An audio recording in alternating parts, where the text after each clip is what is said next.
Hello everyone. तो आज मैं आप लोगों के लिए लाई हूँ एक न्यू स्टोरी। तो आज की हमारी ये स्टोरी बेस्ड है एक ऐसी लड़की पर जो कि बस एक्स्ट्रा है। कई बार हम भी सिचुएशन में फंसकर ऐसा सोचते हैं कि हम इस दुनिया में एक्स्ट्रा हैं, बोझ हैं इस धरती पर, लेकिन ऐसा नहीं है। ऐसा सोचने वाला हर एक इंसान अपनी लाइफ का हीरो या फिर हीरोइन ही होता है। तो चलिए जानते हैं इस स्टोरी को। तो स्टोरी के स्टार्ट में कोई कहता है, सभी लोग कहते हैं कि लाइफ अपनी प्लानिंग के हिसाब से कभी नहीं चलती, लेकिन मेरी लाइफ तो कंट्रोल से बाहर होती जा रही है। ये कहने वाली एक लड़की कांपते हुए मन ही मन सोच रही होती है, मैं तो बस एक लंबा और सरल लाइफ जीना चाहती थी, लेकिन अरे नहीं, क्या ये ठीक होगा? फिर हम देखते हैं जमीन पर एक हैंडसम सा लड़का बेहोश होता है और वो लड़की कंटिन्यू करते हुए कहती है, एक नॉवेल में एक छोटे से कैरेक्टर के रूप में क्या इतना मांग करना बहुत ज्यादा था? लानत है, लानत है, क्या मैंने ड्यूक को बाहर कर दिया? ये उन सभी में से सबसे खराब विलन है। फिर तो वो हमें बताती है ड्यूक राखा एंटिया। ये एक ऐसा विलन है जिसने फीमेल प्रोटैगनिस्ट को बंद कर लिया था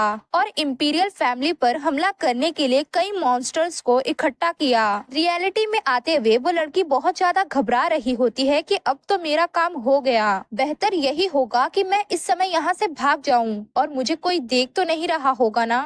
वहाँ पर विलन के नाम चिल्लाने की आवाज आ रही होती है और एक लड़की आते हुए कहती है, क्या क्या हुआ है तुम्हें? अपनी आंखें खोलो, कहीं तुम मर तो नहीं गए? ऐसा कहने वाली ये लड़की विलन की छोटी बहन आयशा एंटिया है। तभी वहाँ पर एक लड़का आ जाता है और आयशा को कहता है, आयशा, उसकी आंखें खुलने का कोई रास्ता नहीं है, वो मर चुका है। असल में ये भी विलन का छोटा भाई डेल्किन एंटिया है। वहाँ पास ही में बैठी लड़की को वो दोनों ही घूरने लगते हैं और कहते हैं, वो तुम ही हो ना जिसने राखा एंटिया को मारा? वो लड़की घबराते हुए कहती है, माफ करना बच्चों, लेकिन मुझे लगता है कि तुम लोगों को कोई गलत फहमी हुई है। आयशा गुस्से से कहती है, तुम्हारे ऐसा कह देने से ये सच नहीं बदलेगा कि हमारा भाई तुम्हारी वजह से मर गया। डेल्किन भी चिल्लाते हुए कहता है, तुम दुष्ट पृष्ठ, क्या तुम्हें सच में ये लग रहा है कि तुम हमें बेवकूफ बना सकती हो?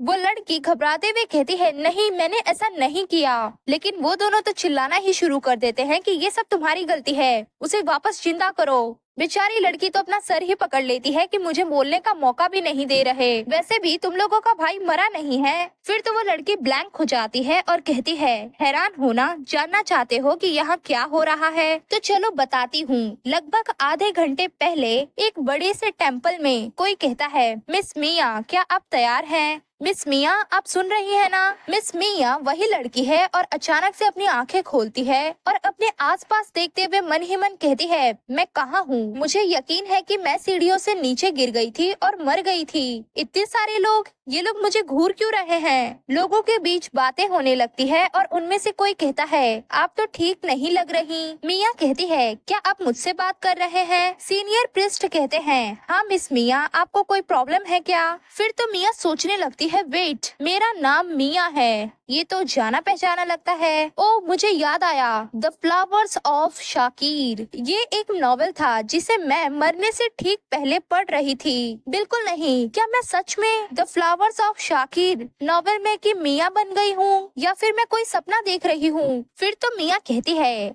मैं क्या, मेरा मतलब हम अभी क्या करने वाले हैं? सीनियर प्रिस्ट कहते हैं, क्या आपने ये नहीं कहा था कि ब्लेसिंग देने से पहले आप प्रेयर रूम में जाने वाले हैं? मिया घबरा जाती है कि क्या ब्लेसिंग? सीनियर प्रिस्ट कहते हैं, हाँ, क्या तुम्हें याद नहीं, आज वही दिन है, तुम्हारी शक्तियाँ जागृत हो गई हैं मिस मिया। एक बार फिर हमारी मिया शॉक हो जाती है कि क्या सचमुच मैं वही मिया हूँ जो उस नॉवेल में थी? मुझे याद है जिस दिन मिया की शक्तियाँ जागृत हुई, उसने एम्परर को ब्लेसिंग दी और लगभग 1 साल के बाद मिया ने उसे बचाने के लिए अपनी सारी शक्तियाँ समर्पित कर दी और हमेशा के लिए अनंत निद्रा में सो गई। ये तो क्लियर रूप से बताया है कि उसके अंदर किसी प्रकार की शक्ति जागृत हुई, लेकिन मुझे यकीन नहीं है कि 1 साल के बाद वो खून खांसते हुए मर गई। मैं सिर्फ एक एक्स्ट्रा हूँ जो कि एम्परर मेल प्रोटैगनिस्ट के खातिर मौजूद हूँ। उसे टॉप पर पहुंचाकर एंड में मैं मर जाऊंगी। फिर तो मिया कहती है दरअसल मुझे कन्फेशन करना है। फीमेल सीनियर प्रीस्ट कहती है मुझे माफ करना मिस मिया,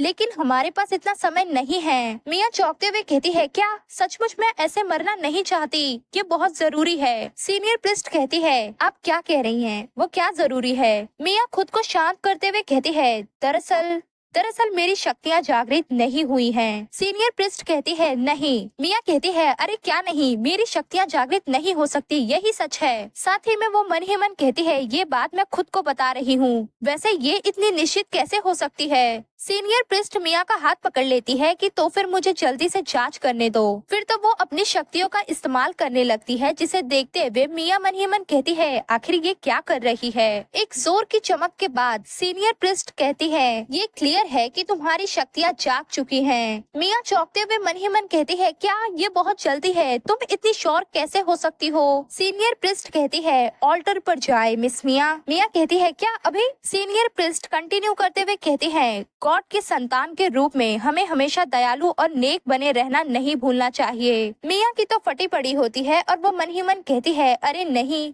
मैं बहुत बड़ी मुसीबत में फंस गई हूँ। आखिर मुझे क्या करना चाहिए, क्या मुझे इस तरह से एम्परर को ब्लेस कर देना चाहिए, और क्या सच में मुझे 1 साल तक कष्ट सहना होगा। उसके बाद तो मिया सबसे ऊंची जगह पर बैठ जाती है और कहती है तो चलिए हम अभी शुरू करेंगे, तो चलो हम गॉड टेरिटस से प्रार्थना करें। उसके मन में तो चल रहा होता है कि बिल्कुल नहीं, मैं अपनी पिछली लाइफ में पहले ही एक बेहद मजाकिया मौत मर चुकी हूँ, मैं इस लाइफ में बिना कुछ किए नहीं मर सकती, तो पहले मुझे इस टेम्पल से भागना होगा। हम प्रेयर कर रहे हैं, इसीलिए सभी लोगों ने अपनी आंखें बंद कर ली है और शुक्र है कि दरवाजे के पास कोई नहीं है। मुझे लगता है कि यही मौका है, मैं भागने में सक्षम हो जाऊंगी। फिर तो वो उठकर जाने लगती है और पीछे से सीनियर प्रीस्ट चिल्लाते हुए कहते हैं मिस मिया आप कहाँ जा रही हैं? इतने में तो मिया तेजी से दरवाजे से बाहर आ जाती है और कहती है आप सभी को अलविदा। साथ ही वो मन में कहती है मैं इस नॉवेल में अपनी नियति से भागने जा रही हूँ और मैं अपनी खुशियों की तलाश में निकल रही हूँ। पीछे से सारे प्रीस्ट चिल्लाने लगते हैं कि उसे पकड़ो। मिया तो वहाँ से निकल पड़ती है कि तुम लोगों को क्या लगता है मैं तुम्हें इतनी आसानी से खुद को पकड़ने दूंगी। फिर हमें बताया जाता है कि ठीक इसी तरह मिया की बॉडी में एंटर करने के बाद the flowers of Shakir novel में एक साइड कैरेक्टर के तौर पे जिसका की ह्यूमन सेक्रीफाइस दिया जाना था, ऐसा कुछ भी होने से पहले मैं अपनी लाइफ बचाने के लिए भाग गई। नेक्स्ट सीन में हम देखते हैं मिया जंगल में भाग रही होती है और उसके पीछे एक नीली चिड़िया आते हुए कहती है मिया क्या तुम मुझे सुन सकती हो। मिया हैरान होती है कि ये आवाज कहाँ से आ रही है। वो नीली चिड़िया कहती है तुम्हारी शक्तियाँ जागृत होते ही तुम भाग कैसे सकती हो, अगर तुम ऐसा ही करोगी तो चीजें मुश्किल हो जाएंगी। अभी टेम्पल में वापस लौटो, मैं गॉड टेरिटस हूँ। मेरी बात सुनो मिया, क्योंकि अब तुम्हारी शक्तियाँ जागृत हो गई हैं, इसीलिए अब तुम मेरी आवाज सुनने में सक्षम हो। मिया हैरानी से कहती है क्या। नीली चिड़िया जो कि गॉड है वो कहते हैं ऐसा लगता है कि जब मैंने तुम्हें किस्मत के भरोसे छोड़ा और गहरी नींद में सो गया तब तुमने कुछ ही सालों के अंदर अपने भीतर एक नया नजरिया विकसित कर लिया है। तुम सच में भाग गई हो या टहलने जा रही हो। मिया तो और जोर से भागने लगती है कि चले जाओ या फिर चुप रहो। गॉड मिया का पीछा करते हुए कहते हैं मुझे ऐसा लगता है कि किसी के पीछा किए जाने के दौरान तुम्हें टहलने में मजा आता है। ये सब इग्नोर करते हुए मिया मन ही मन कहती है अब और दौड़ना कठिन होता जा रहा है, मुझे कितनी दूर जाना है। तभी कोई कहता है वहाँ पर उस जगह जाओ। ये सुन मिया घबरा जाती है कि अरे नहीं, मैं किसी भी पल पकड़ी जा सकती हूँ, मुझे छिपने के लिए कोई जगह ढूंढनी होगी। फिर तो मिया एक पेड़ का सहारा लेकर बैठते हुए कहती है मुझे ऐसा लग रहा है जैसे कि मैं अभी थकावट की वजह से ही मर जाऊंगी। गॉड मिया के आसपास घूमते हुए कहते हैं मिया तुम्हें क्या लगता है कि सिर्फ तुम्हारे टेम्पल से भाग जाने से चीजें बदल जाएंगी। फिर तो मिया के कंधे पर बैठते हुए कंटिन्यू करते हैं मैं नहीं जान पा रहा कि जब मैं नींद में था तो तुम्हारे हार्ट में किस प्रकार का चेंज हुआ। मिया कहती है खैर जो भी हुआ हो, लेकिन ये कम से कम 1 साल में मरने से तो बेहतर है। गॉड हैरान होते हुए कहते हैं तुम्हें कैसे पता चला। मिया कहती है ऐसा इसलिए है क्योंकि वेट। फिर तो वो सोचने लगती है कि क्या टेरिटस इस बात से बेखबर खबर है कि ये एक नॉवेल का हिस्सा है, यहाँ तक कि ये फैक्ट भी कि मैं असली मिया नहीं हूँ। गॉड टेरिटस अब भी बोल रहे होते हैं, मिया बताओगी कि तुम्हें ये कैसे पता चला? उसके बाद तो मिया कहती है, ये बस मेरा एक अंदाजा था, मैं अपने सपनों के जरिए फ्यूचर देखने में अच्छी हूँ। साथ ही वो मन ही मन कहती है, मुझे ये सच छुपाना चाहिए कि मैं असली मिया नहीं हूँ। गॉड मिया को घूरते हुए कहते हैं, ठीक है, ऐसा लगता है कि इसमें फॉर्च्यूना का कुछ हाथ था। मुझे तुम्हें ठीक करने दो, तुम मरोगी नहीं, बस इससे तुम एक गहरी नींद में चली जाओगी। मिया कहती है, इससे क्या फर्क पड़ता है? गॉड कहते हैं, तुम्हारा शरीर बस सो जाएगा और अंत में तुम हमेशा के लिए वापस आ जाओगी। मिया कहती है, क्या वो मरना नहीं है? गॉड कहते हैं, अगर तुम ये जान जाओ कि तुम फिर से जाग सकोगी तो क्या तुम टेम्पल वापस लौटोगी? मिया फिर से आगे बढ़ते हुए कहती है, मैं कब जागूंगी? गॉड कहते हैं, 100 साल बाद। मिया कहती है, क्या तुम्हें मेरे लिए बुरा महसूस नहीं होता? गॉड हैरानी से कहते हैं, मैं बुरा महसूस करता हूँ, लेकिन मैं अपने सभी बच्चों को अपने पंखों के नीचे रखता हूँ और उनसे प्यार करता हूँ। मिया बुदबुदाते हुए कहती है, लेकिन मुझे यकीन है कि तुम जर्डिया के एम्परर से सबसे ज्यादा प्यार करते हो। गॉड कंटिन्यू करते हुए कहते हैं, और मैं उन लोगों से कुछ ज्यादा ही प्यार करता हूँ जिनमें मेरी कुछ शक्तियाँ हैं। बेचारा लड़का, शायद वो अभी सो भी नहीं पा रहा होगा, और ऐसा उसके साथ इसलिए हो रहा है क्योंकि उसने एक इंसान होने के बावजूद गॉड्स के दायरे में कदम रखा। असल में गॉड टेरिटस इस नॉवेल के मेल प्रोटैगनिस्ट यानी कि एम्परर के बारे में बात कर रहे हैं। मिया कहती है, वो इसे अपने ऊपर ले आया। वो जानता था कि जितना ज्यादा वो गॉड्स की शक्तियों का यूज करेगा उतना ही उसे सोने में प्रॉब्लम होगी। फिर भी उसने गॉड्स की शक्तियों का यूज करना चुना। गॉड टेरिटस कहते हैं, क्या सभी इंसान अपनी लाइफ में ऐसी चीजें नहीं करते? मिया गुस्से से कहती है, तो फिर मैं भी भाग रही हूँ, क्योंकि इस सिचुएशन में जिस इंसान को बचकर निकलने की जरूरत है वो मैं हूँ। वैसे तुमने अभी कहा था कि मैं भी तुम्हारी ही संतान हूँ, लेकिन अब तो तुम्हें मेरी कोई परवाह ही नहीं है। बहुत बुरा टेरिटस, बेहतर ये होगा कि तुम इसके लिए किसी और की तलाश करो। गॉड टेरिटस शॉक होते हुए कहते हैं, क्या? मिया मुंह बनाते हुए कहती है, कौन जानता है कि कहीं कोई ऐसा इंसान जो अपनी उंगली के मात्र एक टच से ही एम्परर को रुला दे। साथ ही वो मन ही मन कहती है, एग्जाम्पल के लिए द फ्लावर्स ऑफ शाकिर की फीमेल प्रोटैगनिस्ट रीना एड्रियन। खैर, मैं अच्छी तरह से जानती हूँ कि द फ्लावर्स ऑफ शाकिर के नॉवल के अंदर मैं आ चुकी हूँ। यहाँ पर मेल प्रोटैगनिस्ट है एम्परर और फीमेल प्रोटैगनिस्ट रीना एड्रियन। इतना ही नहीं, यहाँ पर तो एक विलन भी है, राखा एंटिया, और मैं क्या हूँ, बस एक एक्स्ट्रा जिसे कि अपनी पावर से मेल प्रोटैगनिस्ट यानी कि एम्परर को मदद करना है और फिर मर जाना है। अचानक गॉड कहते हैं, नहीं, मुझे तुम्हारी जरूरत है मिया, केवल तुम ही हो जो इस प्रॉब्लम को अच्छे से क्योर कर सकती हो। मिया भी कहती है, मैं अपना सैक्रिफाइस देकर उसे ब्लेसिंग नहीं देना चाहती। गॉड कहते हैं, ठीक है, तब मैं एम्परर को चेतावनी दूंगा कि वो अपनी डिवाइन शक्तियों का कम से कम यूज करने का ट्राई करे। इसलिए मिया कहती है, नहीं। गॉड तो मिया के पीछे ही पड़ जाते हैं कि मान जाओ, लेकिन मिया गुस्से से कहती है, मैंने कहा न नहीं। साथ ही मिया के मन में चल रहा होता है कि जब तक विलन मौजूद है, एम्परर को अपनी डिवाइन शक्तियों को यूज करने के अलावा कोई और ऑप्शन ही नहीं होगा। विलन राखा एंटिया वो फीमेल प्रोटैगनिस्ट को किडनैप कर लेता है और यहाँ तक कि उसे पाने के लिए आतंकवादी जैसे काम भी करता है। दूसरी ओर एम्परर के रूप में किनेस, जो कि मेल प्रोटैगनिस्ट भी है, उसके पास खुद की रक्षा के लिए डिवाइन शक्तियों का यूज करने के अलावा कोई और ऑप्शन ही नहीं होगा। इन सब में मैं कभी भी अपना सेक्रीफाइस तो नहीं देने वाली। तभी गॉड कहते हैं, इस पर कुछ और विचार करो, तुम इस तरह से भाग नहीं सकती। मिया अपनी मुट्ठी जकड़ते हुए कहती है, मुझे ऐसा लगता है कि अब मेरे पास कोई और ऑप्शन नहीं बचा। गॉड कहते हैं, ग्रेट, फिर जल्दी से टेम्पल में वापस आओ। मिया कंटिन्यू करते हुए डरावने वे में कहती है, मुझे यकीन है अगर तुम्हें ये लगे कि तुम्हारी जान खतरे में है तो तुम चले जाओगे। गॉड की तो फट जाती है कि अरे नहीं, अब ये मेरे साथ क्या करने वाली है। मिया शांत हो जाओ। मिया तो चमकती आंखों के साथ गॉड को पकड़ने की कोशिश करने लगती है। गॉड भी इधर उधर भागते हुए कह रहे होते हैं कि तुम बहुत धीमी हो, बिल्कुल कछुए की तरह। मिया तेजी से अपने हाथों को स्वाइप करते हुए कहती है, लानत है, तुम घटिया गॉड, मैं तुम्हें देर सवेर पकड़ ही लूंगी। गॉड हंसते हुए मिया का मजाक उड़ा रहे होते हैं कि तुम इसी तरह से ट्राई करती रहो। अचानक मिया हैरान हो जाती है और आसपास देखते हुए कहती है, अचानक वो कहाँ गायब हो गया।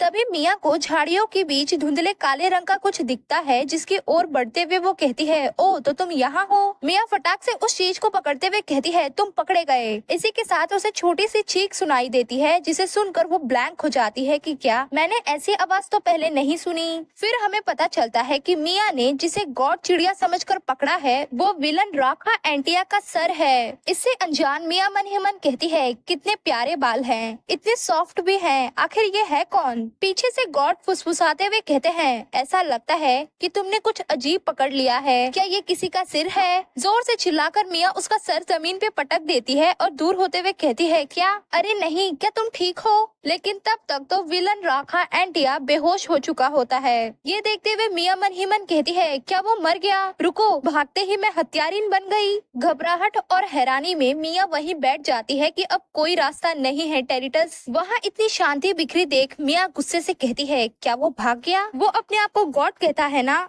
फिर भी वो भाग गया। खैर छोड़ो, इसकी गर्म सांसें अभी भी चल रही हैं, इसीलिए ये अभी जिंदा होना चाहिए। लेकिन क्या होगा अगर इसे बड़ी चोट लगी हो और ये कोमा में चला जाए। इनसे थोड़ी ही दूरी पर ये दोनों भाई बहन मौजूद होते हैं जिनमें से आयशा कहती है यहाँ कोई फ्लावर नहीं है। डेल्किन कहता है इससे पहले कि प्रिस्ट हमें ढूंढ ले हमें ये करना होगा। अचानक डेल्किन का ध्यान अपने भाई राखा और उसके पास ही बैठी हमारी मिया पर जाता है। उसके बाद से ही ये दोनों भाई बहन हमारी मिया को अपने भाई राखा का मर्डरर समझकर सुनाए जा रहे हैं। वो दोनों ही मिया पर चिल्ला रहे होते हैं कि हमने सुना था कि प्रिस्ट दुष्ट होते हैं और ये सच भी है, तुमने हमारे भाई को मार डाला, तुम्हारी हिम्मत कैसे हुई। बेचारी मिया, उसके मुंह से तो शब्द भी नहीं निकल रहे होते।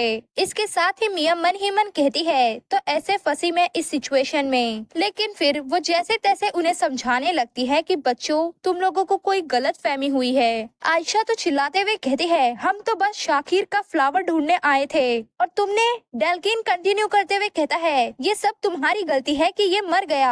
मिया कहती है वेट वेट, वो मरा नहीं है, तुम लोग अपनी आवाज को थोड़ा धीमा क्यों नहीं कर लेते। आयशा कहती है मैं तुम्हें बता रही हूँ कि वो मर चुका है। डेल्किन भी उसके हाँ में हाँ मिलाता है कि ये सही है। मिया मन ही मन कहती है ऐसा लगता है कि ये दोनों सच में चाहते हैं कि वो मर जाए। इतने में ही डेल्किन कहता है आयशा उसे मार डालो। आयशा भी अपने ब्लैक मैजिक को एक्टिवेट करते हुए कहती है ठीक है। मिया तो घबरा जाती है कि क्या आयशा ब्लैक मैजिक का यूज करना भी जानती है। फिर तो अपने आसपास ब्लैक मैजिक को फैलते देख मिया कहती है मैं इसे लाइफ में वापस लाऊंगी, ठीक है। आयशा कहती है झूठ मत बोलो। आयशा को रोकते हुए डेल्किन कहता है वो प्रीस्ट है, सच कह रही होगी। आयशा भी कहती है अब तुम मुझे क्यों रोक रहे हो। मिया के तो आंसू आ जाते हैं। अच्छा डेल्किन कंटिन्यू करते हुए कहता है एक प्रीस्ट राखा को कैसे बचा सकती है, ये एक अडल्ट प्रीस्ट है। आयशा कहती है तो क्या हुआ। डेल्किन कहता है राखा ने बताया था कि कोई अडल्ट अपने पूरी लाइफ में केवल एक बार ही किसी की जान बचा सकता है। क्या तुम्हें याद नहीं है राखा ने हमारे पालतू जानवर पूरी को बचाया। आयशा कहती है हाँ ये तो सच है, लेकिन बाद में पूरी पहले जैसा नहीं रहा। ये सब सुनते हुए मिया मन ही मन कहती है तो क्या राखा ने अपने ब्लैक मैजिक से एक पालतू जानवर को बचाया। क्या ये दोनों सच में राखा की बात पर भरोसा करते हैं। मैं नहीं जानती थी कि ये बच्चे इतने मासूम थे।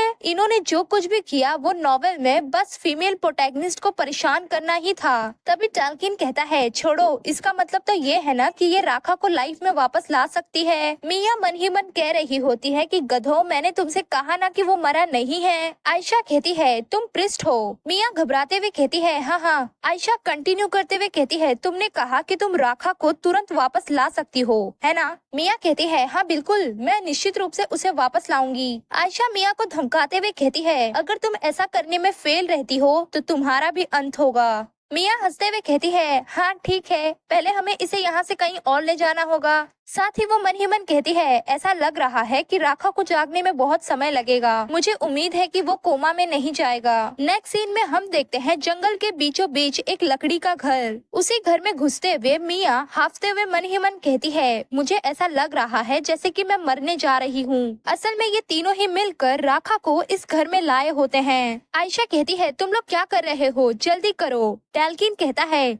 हाँ जल्दी, इसे बिस्तर पे लिटाओ, मैं बहुत थक गया हूँ, पसीने से तरबदर मिया कहती है आगे बढ़ने से पहले क्यों ना हम एक छोटा सा ब्रेक ले लें। आयशा कहती है क्या हमें ऐसा करना चाहिए, लेकिन डेल्किन चिल्लाते हुए कहता है आयशा इस पृष्ठ के जाल में मत फंसो, क्या तुम सच में राखा को फर्श पर रखने जा रही हो। मिया मन ही मन सोचती है कितने शर्म की बात है, अगर ये डेल्किन न होता तो शायद आयशा मेरे साथ होती। नेक्स्ट सीन में हम देखते हैं ये लोग राखा को बिस्तर पे लिटा चुके होते हैं और मिया हाफते हुए कहती है हम इसे बड़ी मुश्किल से यहाँ लाने में कामयाब हुए, वैसे भी मैंने जितना सोचा था उससे ज्यादा ही मजबूत है इसकी बॉडी। तभी मिया के कपड़े को पकड़ते हुए आयशा बड़े ही डरावने वे में कहती है प्रिस्ट राखा को वापस ले आओ। मिया घबराते हुए कहती है रुको, लेकिन मैं मर सकती हूँ। आयशा कहती है मुझे इससे कोई फर्क नहीं पड़ता।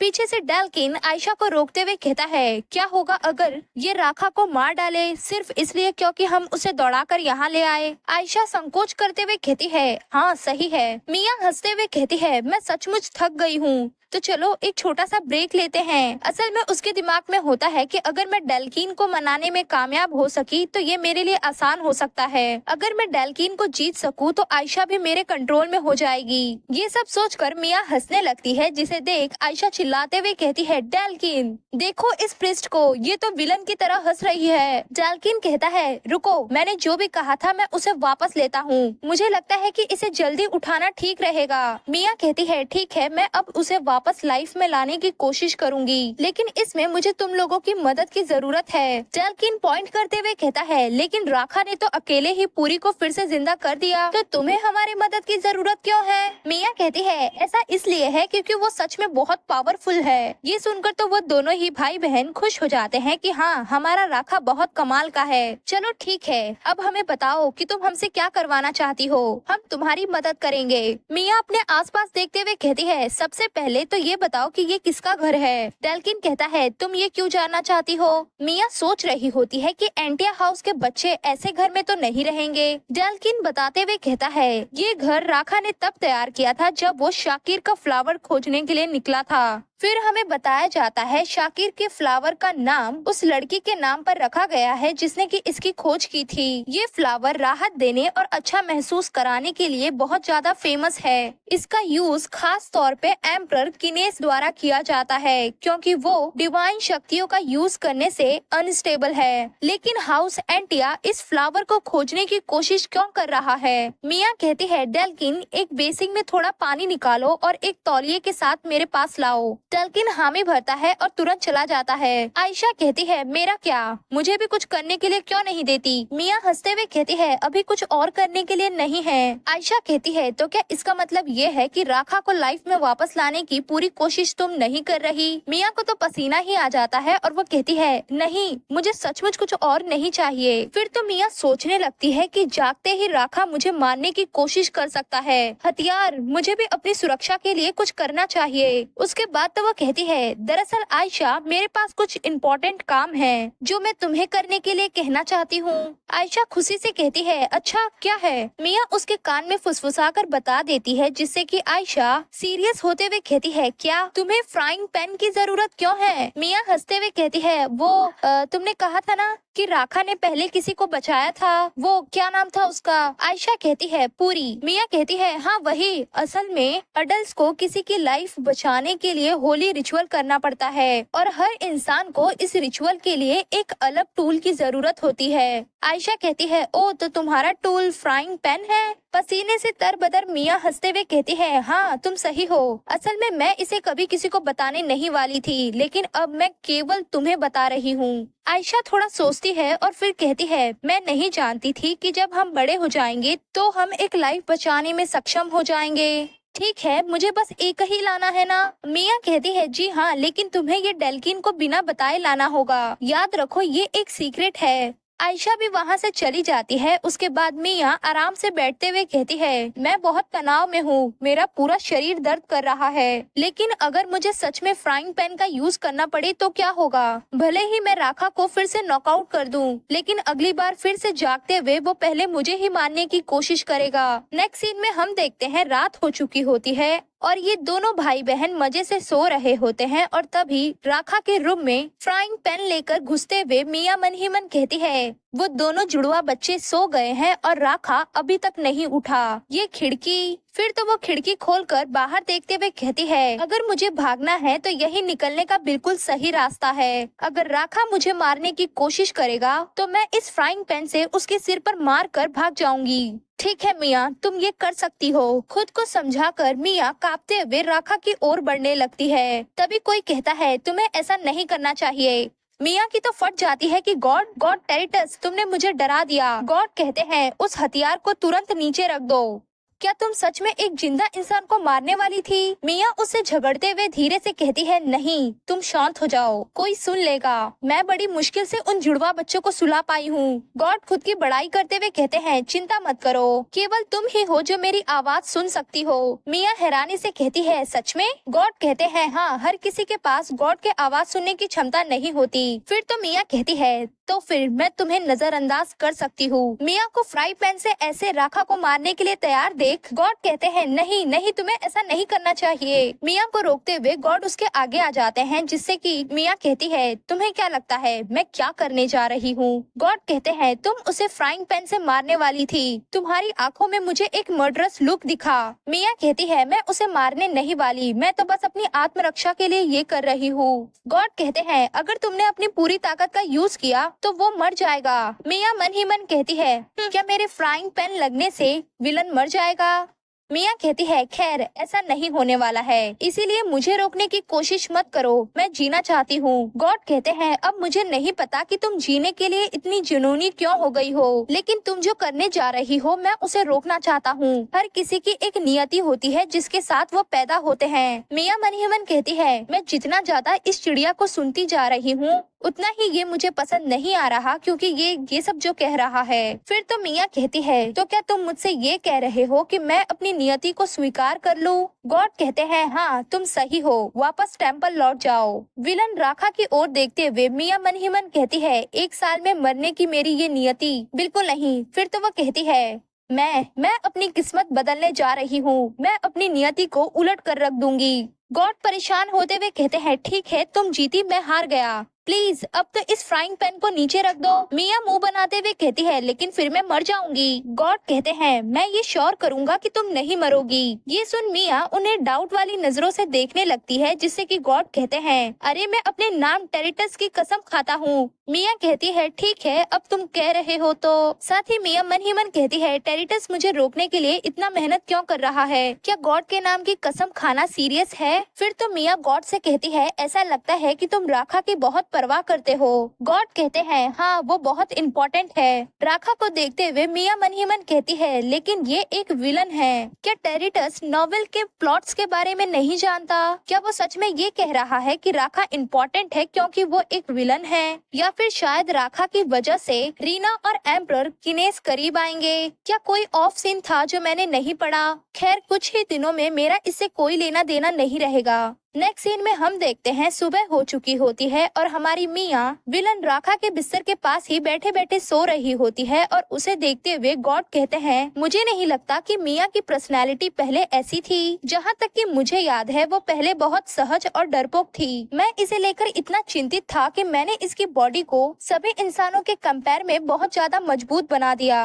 और 25 साल की उम्र में इसे मेरे पास लौटना था। मिया को उस फ्यूचर को देखकर काफी बड़ा सदमा लगा होगा जो नियति ने उसे सपने में दिखाया। मैंने फॉर्च्यूना से कहा था कि वो ऐसा ना करे। अब मिया अपनी लाइफ के लिए एक क्लियर गोल के साथ एक लापरवाह इंसान बन गई है। इसके अलावा मिया के इर्द गिर्द नियति से संबंधित धागे भी उलझ गए हैं। नॉर्मल इंसानों की तुलना में चीजें कुछ ज्यादा ही कॉम्प्लिकेटेड हो गई हैं। उनमें से भी वो सबसे खास राखा के साथ जुड़ गई। लेकिन राखा एक ऐसा इंसान है जो कि बैन ब्लैक मैजिक का यूज करता है। फिर तो गॉड वहाँ से जाते हुए कहते हैं, मैं हैरान हूँ कि चीजें ऐसे कैसे बदल गयी। गॉड के जाते ही राखा का हाथ हिलता है और वो उठते हुए कहता है, मेरे सिर में दर्द हो रहा है, क्या हुआ था और ये लड़की कौन है? अरे हाँ, ये वही है जिसने मेरा सर जमीन पर पटक दिया था। मिया तो अब भी मस्त सो रही होती है और राखा हंसते हुए मन ही मन कहता है, क्या मुझे इसे मार देना चाहिए? इसने न केवल मेरे बालों को पकड़ने की हिम्मत की बल्कि उसके बाद मेरे सिर को जमीन पर भी पटक दिया। मुझे इसे कैसे मारना चाहिए? शायद दम घोटकर। इसी के साथ मिया की ओर बढ़ रहे अपने हाथों को रोकते हुए वो मन ही मन कहता है, वेट, इसके बारे में सोचे तो मैंने रिएक्ट क्यों नहीं किया? जब मैंने उसे देखा था तो उसकी गर्दन बहुत पतली लग रही थी। ऐसा लग रहा था जैसे वो टूट जाएगी। इसका गोरा चेहरा देखने में बिल्कुल पीला लग रहा था। साफ तौर पर वो कमजोर लग रही थी। लेकिन जिस पल उसने मेरे सिर को पकड़ा, मेरे शरीर की सारी शक्ति खत्म हो गई। मेरी आंखों में नींद भर गई और किसी वजह से ये मुझे जाना पहचाना लगा। ब्लैक मैजिक का ऑरा जिसने मुझे अंदर से जकड़ लिया था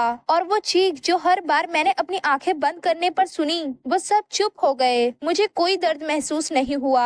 इसी के साथ वो बुदबुदाते हुए कहता है, शाकिर का फ्लावर। मिया के हाथ को पकड़ते हुए राखा कंटिन्यू करता है कि ये उस फ्लावर के इफेक्ट के समान था। कितनी अजीब बात है, ऐसा कैसे हो सकता है? किसी इंसान का इफेक्ट शाकिर के फ्लावर जितना सिमिलर कैसे हो सकता है? मिया तो नींद में हंस रही होती है, जिसे देखते हुए राखा कहता है, क्या तुम नींद में हंस रही हो? तुम इतनी हिम्मती कैसे हो? फिर तो वो मिया के हाथों को पकड़ते हुए कहता है, जितना चाहो हंसो, ये तुम्हारा लास्ट मौका है। लेकिन फिर वो हैरान हो जाता है कि वेट, जब भी मैं इसे छू रहा हूँ तो मेरा मन फॉगी हो जाता है। मैंने ऐसी शक्तियों के बारे में तो कभी नहीं सुना। घबराया हुआ राखा अपने बिस्तर पे से उतरते हुए सोचता है कि ऐसा लगता है कि मैं अभी भी आधी नींद में हूँ। क्या मुझे पहले जाकर उन जुड़वा बच्चों की जांच कर लेनी चाहिए? लेकिन वो तभी अपने पैरों के पास फ्राइंग पैन देखता है। वो उठाकर वो सोचने लगता है कि फ्राइंग पैन यहाँ पर क्यों है? क्या आयशा और डेल्किन इसके साथ कुछ और बेवकूफियां कर रहे थे? नेक्स्ट सीन में हम देखते हैं कदमों के आहट के साथ जैसे ही दरवाजा खुलता है, आयशा अपने ब्लैक मैजिक से कौन है कहते हुए अटैक कर देती है। राखा बचते हुए कहता है, आयशा, मुझे लगा कि मैंने तुम्हें जांचने के बाद ही हमला करना सिखाया है कि तुम्हारा ओपोनेंट कौन है। आयशा चौंकते हुए कहती है, राखा तुम? हे डेल्किन, जल्दी उठो, राखा वापस आ गया। देखो, उस प्रिस्ट ने इसे बचा लिया। डेल्किन कहता है, मैंने तुमसे कहा था ना वो कर सकती है। वैसे राखा, क्या तुम ठीक हो? राखा कहता है, तुम दोनों किस बारे में बात कर रहे हो? ये इग्नोर करते हुए ये दोनों ही भाई बहन रोने लगते हैं कि राखा, क्या तुम हमारे साथ खाना खाओगे? क्या तुम्हारे भी जिंदा होने के बाद पूरी की तरह भूख खत्म हो गई है? क्या तुम भी बदल गए हो? राखा सोचने लगता है कि क्या ये लोग उस मॉन्स्टर के बारे में बात कर रहे हैं जिसे मैंने डेल्किन के जन्मदिन पर दिया था। हाँ, वो जब मरा था तब डेल्किन इतना ज्यादा रो रहा था कि मैंने उसे ब्लैक मैजिक से जिंदा कर दिया। ब्लैक मैजिक मरे हुए को फिर से चला सकता है, लेकिन इसके कई खतरनाक पहलू भी हैं। मुझे याद है कि मैंने ये सब बताने से बचने के लिए डेल्किन को कुछ तो कहा था। अरे हाँ, मुझे याद आया, मैंने कहा था कि पूरे लाइफ में अडल्ट एक ही बार किसी की जान बचा सकता है। फिर तो राखा कहता है, मैं इंसान हूँ तो बेशक मैं खा सकता हूँ। इन दोनों की जान में तो जान आती है कि हम इतने ज्यादा चिंता में थे कि कहीं तुम्हारा भी अंत पूरी की तरह न हो।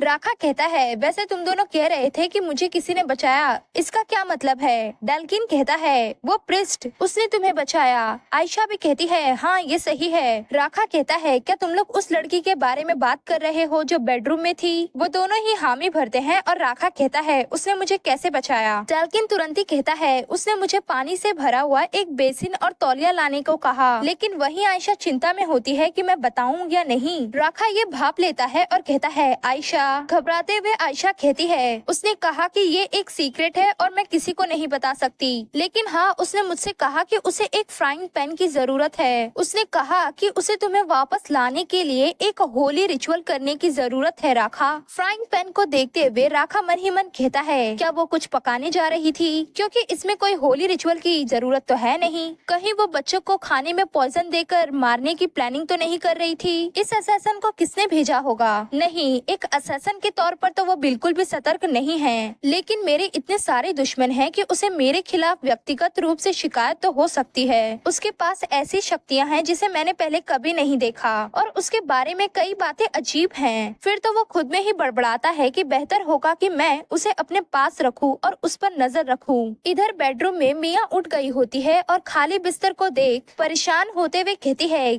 क्या राखा जाग गया? यहाँ पर कोई क्यों नहीं है? फिर तो वो अपने हाथों को देखते हुए कहती है, और अगर मैं इसके बारे में सोचूं तो क्या मैं मर गई? वेट, क्या मैं पहले ही मिया के रूप में मर चुकी हूँ और ये फिर से किसी और का शरीर है जिसमें मैंने पुनर्जन्म लिया है? नहीं, ये सब क्या हो रहा है? ऐसा कहते हुए मिया मिरर की ओर बढ़ती है। मिरर में खुद के चेहरे को देखने के बाद मिया कहती है, मैं अब भी मिया के शरीर में ही हूँ। अरे वाह, मैं नहीं मरी, मैं नहीं मरी। ओ, अचानक मुझे भूख लग रही है, चलो कुछ खा लेते हैं। फिर तो वो रूम से बाहर आते हुए सोच रही होती है कि मुझे क्या खाना चाहिए, इस दुनिया में लोग किस तरह का खाना खाते हैं। तभी उसके सामने राखा आ जाता है जिसके हाथ में चमचमाता हुआ फ्राइंग पैन होता है। मिया मन ही मन कहती है, राखा, और उसके हाथ में ये फ्राइंग पैन क्या कर रहा है? और ये साफ भी हो गया। राखा कहता है, ऐसा लग रहा है जैसे कि तुम बहुत अच्छी नींद सोई। पसीने से तरबतर मिया कहती है, हाँ हाँ, गुड मॉर्निंग। राखा कहता है, तुम सोचना कि कल कुछ नहीं हुआ। मिया कहती है, हाँ हाँ ठीक है, हालांकि ये एक गलती थी, फिर भी मैंने तुम्हारे बालों को पकड़ लिया था, इसीलिए कल जो हुआ उसके लिए मुझे माफ कर दो। राखा नटखट मुस्कुराहट देते हुए कहता है, क्या हुआ? मिया कहती है, मैंने तुम्हारे बालों को पकड़कर तुम्हारे सर को जमीन पर पटका, इसके लिए मुझे खेद है। राखा मजाक उड़ाते हुए कहता है, ओ हाँ, ये हुआ था क्या? मिया की तो फटी पड़ी होती है कि मैं सच में तुमसे माफी मांगना चाहती हूँ, मुझसे गलती हो गई है, माफ कर दो। राखा कहता है, तुम्हें सावधान रहना चाहिए, वरना ऐसे तो तुम किसी को भी मार डालोगी। मिया चुपचाप सुनते हुए मन ही मन कहती है, ये सही है, इसीलिए मैं कुछ नहीं कह सकती। राखा फ्राइंग पैन के बारे में पूछते हुए कहता है, क्या ये तुम्हारी माफी है? मिया सोचने लगती है कि मैं उसे ये नहीं बता सकती कि मैं उस फ्राइंग पैन से इसके सर पे वार करने का प्लान बना रही थी। तभी वहाँ पर ये दोनों भाई बहन आ जाते हैं और आयशा कहती है, क्या फिर से नाश्ते में सूप? हे प्रिस्ट, तुम अब भी यहाँ पर हो? डेल्किन कहता है, मैं उस सूप से थक गया हूँ, मैं अब घर जाना चाहता हूँ। आयशा को जवाब देते हुए मिया कहती है, गुड मॉर्निंग आयशा। उसके दिमाग में होता है कि कौन जानता था कि मैं आयशा को दोबारा देखकर इतना खुश होऊंगी। और तभी आयशा उस पर चिल्लाने लगती है कि हे प्रिस्ट, तुम्हें किसने कहा मुझे गुड मॉर्निंग कहने के लिए, और तुम अब भी यहाँ पर क्यों हो? अपने चेहरे पर मुस्कुराहट बनाए रखते हुए मिया मन ही मन कहती है, मैंने आयशा के बारे में जो भी कहा था मैं उसे वापस लेती हूँ। फिर तो वो ताली मारते हुए कहती है, मैं बस निकलने ही वाली थी, तो ठीक है, अब मुझे चले जाना चाहिए। फिर तो वो सीधा बाहर की ओर जाते हुए कहती है, अलविदा। इतने में पीछे से राखा कहता है, प्रिस्ट। मिया रुक जाती है और कांपते हुए कहती है, हाँ, मुझे बुलाया? राखा कहता है, क्या यहाँ तुम्हारे अलावा कोई और प्रिस्ट है? ये लो फ्राइंग पैन, क्या तुम कुछ पकाने वाली नहीं थी? ये गंदा था, इसीलिए मैंने इसे साफ कर दिया। उस फ्राइंग पैन को देखते हुए मिया हैरान होकर मन ही मन कहती है, क्या विलन ने इस फ्राइंग पैन को खुद धोया? उसके ऐसा करने की कल्पना करना बहुत मुश्किल है। अचानक मिया के क्लोज आते हुए राखा धीरे से कहता है, अगर तुम बच्चों को फूड पॉइजनिंग से मारने वाली हो तो ये बहुत शर्म की बात होगी। मैं इस बार इस स्लाइड को जाने दूंगा, लेकिन बेहतर ये होगा कि तुम ये श्योर करो कि ऐसा कुछ दोबारा न हो। मैं ये मानकर चल रहा हूँ कि तुम समझदार हो। मिया कंफ्यूजन में होती है कि क्या फूड पॉइजनिंग, मारना, कौन किसके बारे में बात कर रहा है? राखा कहता है, तुम वहाँ उस आग पर खाना बना सकती हो। मिया भी हामी भरते हुए मन ही मन कहती है, क्या वो सचमुच चाहता है कि मैं खाना बनाऊं? लेकिन यहाँ पर तो सिर्फ 3 ही इंग्रेडिएंट हैं। चलो देखते हैं, क्या वो ये कहना चाह रहा है कि अगर मैं कुछ ऐसा बना सकूं जो उन बच्चों को सेटिस्फाई कर दे तो क्या वो मुझे जिंदा रहने देगा? ऑनियन को हाथ में लेते हुए मिया मन ही मन कहती है, चलो सोचती हूँ कि इससे क्या बना सकती हूँ। नेक्स्ट सीन में हम देखते हैं खाना बनकर तैयार होता है। डेल्किन कहता है, ये क्या है? आयशा कहती है, क्या इसमें सब्जियाँ नहीं है? मुझे सब्जियों से नफरत है। मिया मुस्कुराते हुए कहती है, इसका स्वाद सब्जियों से अलग होगा जिनके बारे में तुम सोच रही हो आयशा, तुम बस इसे चख कर देखो। साथ ही मिया मन ही मन मुस्कुराते हुए कहती है, मैंने अपनी लाइफ में ऐसे किसी इंसान को नहीं देखा जो तले हुए आलू न पसंद करता हो। चलो बस एक बार ट्राई करके तो देखो। आयशा कहती है, डेल्किन, क्या तुम इसे चखोगे? डेल्किन हामी भरकर खाने ही वाला होता है कि तभी राखा वो प्लेट लेते हुए कहता है, पहले इसे मैं आजमाऊंगा। तुम्हें नहीं लगता ये बेहतर होगा प्रिस्ट? लेकिन तुमने मुझे खुद ये पकाते हुए देखा। ऐसा सोचते हुए मिया कहती है, मैंने इसमें कोई पॉइजन नहीं डाला। राखा कहता है, किसने कहा कि तुमने इसमें पॉइजन डाला है? मिया कहती है, मैं तो बस कह रही थी। राखा उस खाने को टेस्ट करता है और उसे इतना पसंद आता है कि वो फटाफट खाने लगता है। ये देखते हुए डेल्किन कहता है, क्या ये अच्छा है? राखा के हामी बनने के साथ ही मिया सोचने लगती है कि अच्छा हुआ कि इसे ये पसंद आया है। टाल्किन भी खाते हुए कहता है कितना अच्छा है। ये सुनते हुए मिया खुद पर प्राउड कर रही होती है कि मैं जानती थी तले हुए आलू हर किसी को पसंद होते हैं। तभी आयशा कहती है टाल्किन क्या ये इतना अच्छा है? टाल्किन कहता है हाँ तुम्हें भी ये आजमाना चाहिए आयशा। उसके बाद तो आयशा भी एक बाइट लेती है और कहती है प्रीस्ट। मिया घबराते हुए कहती है हाँ। आयशा टेबल पर हाथ पटकते हुए कहती है तुम्हें काम पर रखा जा रहा है तो आओ और हमारे लिए काम करो। पहले तो मिया घबरा गई होती है लेकिन फिर शांत होते हुए मन ही मन कहती है क्या, लेकिन मैं एक प्रिस्ट हूँ। राखा मिया से कहता है मेरे साथ बाहर आओ, मुझे तुमसे कुछ बात करनी है। नेक्स्ट सीन में वो दोनों ही घर के बाहर होते हैं और मिया राखा के पीछे चलते हुए सोच रही होती है कि मुझे हैरानी है कि ये किस बारे में बात करना चाहता है। तभी राखा कहता है क्या तुमने खाने में ड्रग डाला था? तुमने उसके साथ क्या किया? आयशा को ज्यादातर लोग पसंद नहीं है। मिया कहती है मुझे इसका कोई आइडिया नहीं है। राखा कहता है तुम उसे पसंद आ गई, जरूर तुमने कोई ट्रिक अपनाई, तभी तो आयशा तुम्हें हमारे साथ काम करने के लिए इनवाइट कर रही है। मिया मन ही मन कहती है अगर तुम इतना ही ये जानना चाहते हो तो उससे खुद जाकर क्यों नहीं पूछ लेते? आखिर मुझसे इतनी पूछताछ क्यों कर रहे हो? राखा आगे बढ़ते हुए कहता है तुम्हें हमारे फैमिली माइनोर में जरूर आना चाहिए। मिया कहती है वेट रुको। राखा कहता है क्या? मिया मन ही मन सोचते हुए कहती है नॉवेल में मेन कैरेक्टर के साथ इन्वॉल्व होना तो ठीक है, लेकिन मैं इस खतरनाक विलन के साथ इन्वॉल्व नहीं हो सकती। क्या पता कि ये कब मुझे मार डालेगा, लेकिन मैं उसे सीधे सीधे नहीं बोल सकती। फिर तो मिया कहती है मुझे अपने छोटे भाई बहनों की देखभाल करनी होती है। राखा कहता है छोटे भाई बहन, तुम उन्हें भी एंटिया माइनोर में ला सकती हो। मिया के तो पसीने छूट जाते हैं कि क्या सच में? ओ ठीक है, लेकिन मुझे घर की बहुत याद आती है। राखा कहता है फिर मैं तुम्हें तुम्हारे होम टाउन में वापस ले चलूंगा, 1 वीक में 1 बार। वैसे मुझे लगा कि प्रिस्ट शादी नहीं कर सकते। मिया कहती है मैं कोई प्रिस्ट नहीं हूँ। राखा सवाल करते हुए कहता है प्रिस्ट के अलावा किस तरह का इंसान ऐसे सफेद वर्दी पहनकर घूमेगा? बेचारी मिया तो फंस जाती है और सोचने लगती है अब क्या कहूँ। इसी के साथ हम आज का ये एपिसोड यहीं पर कंप्लीट करते हैं। आप लोगों को ये स्टोरी कैसी लगी वो प्लीज कमेंट में बताइए। लाइक कीजिए, शेयर कीजिए और अपना ध्यान रखिए।